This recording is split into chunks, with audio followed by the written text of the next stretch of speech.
আমি হয়তো ভুলে গেছি আমার মায়ের ওই কথা। যখন আমি পেশাবে শুয়েছিলাম, তিনি পরিষ্কার না করলে আমার উপায় ছিল না সেখান থেকে সব। হয়তো আমিও ভুলে গেছি, আমি পড়ে গেছি, তিনি আমাকে না তুললে আমার পুরো গায়ে কাদাযুক্ত থাকতো। আমি হয়তো ভুলে গেছি সিঁড়ির কাছে আমি এসেছি, তিনি সব কাজ ফেলে এসে আমাকে কোরআন দিলে আমি সিঁড়ি থেকে পড়ে মাথা ফেটে অথবা দাঁত ফেটে মারা যেতাম। হয়তো বক্তা হিসেবে আমিও ভুলে গেছি সেই কথা, যে আমার মা নিজের জন্য ডাল আর ভাতের ব্যবস্থা করে আমার জন্য গরু দুধের ব্যবস্থা করেছিল যাতে আমার পুষ্টি হয়।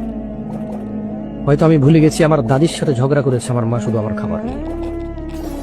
হয়তো আমি ভুলে গেছি আমার বাবা বেকার ছিল, আমার জ্যাঠা জেঠিরা কথা শোনাইতো, আমার মা চুপচাপ কাজ বেশি করে করতো যাতে একটু বাড়তি খেতে পারে, আমি বাড়তি দুধ পাই।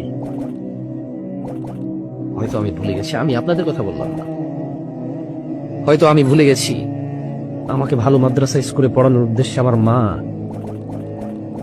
মন মতো, ওনার যখন যুবতী ছিল কত কিছু খেতে ইচ্ছে করতো, ওভাবে খাইনি, কত সুন্দর করে চলতে ইচ্ছে করতো, ওভাবে চলেনি। 5 ভাই ছিলাম আমরা, হয়তো কারো 7 ভাই, কারো 8 ভাই, কারো 4 ভাই।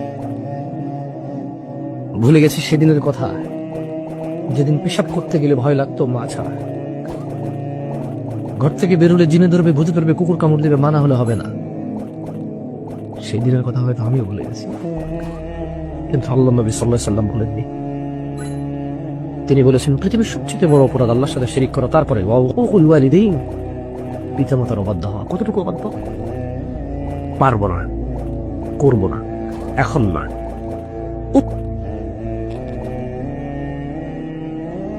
এইটা পর্যন্ত অবাধ্যতা।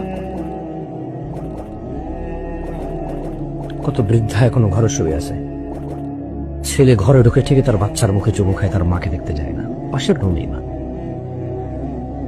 কত বৃদ্ধ এখনো আজকে এখানে আসতে পারেনি, ছেলে চাইলে তার বাপকে কোলে করে নিয়ে আসতে পারতেন।